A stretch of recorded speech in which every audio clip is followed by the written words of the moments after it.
আমাদের একসাথে থাকার কথা ছিল মৃত্যু পর্যন্ত, অথচ তুমি হয়ে গেলে ক্লান্ত, আমি হলাম ব্যর্থ। আমাদের দুজনের মাঝে দূরত্ব বাড়লো, তুমি ভুলে গেলে আমায়, আমি মনে রাখলাম তোমায়। আমি তোমাকে দোষ দিই না, কারণ আমি জানি দোষ ছিল সময়ের, পরিস্থিতি আর হয়তো নিজেরই। সবকিছু ঠিক থাকার পরেও কেন যেন সব এলোমেলো হয়ে গেল। দোষ দিই নিজের ভাগ্যকে, যে ভাগ্য কখনো আমার মনের কথা বুঝলো না। আমি চেয়েছিলাম শান্তি, ভালোবাসা আর একটুখানি সুখ, কিন্তু ভাগ্য আমাকে দিল কষ্ট, অভিমান আর একাকিত্ব।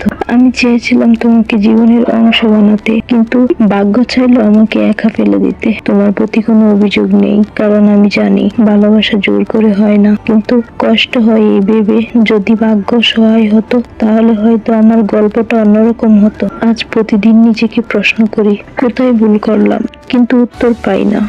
হয়তো ভুলটা ছিল আমার স্বপ্ন দেখার, হয়তো ভুলটা ছিল ভাগ্যের উপর ভরসা করার।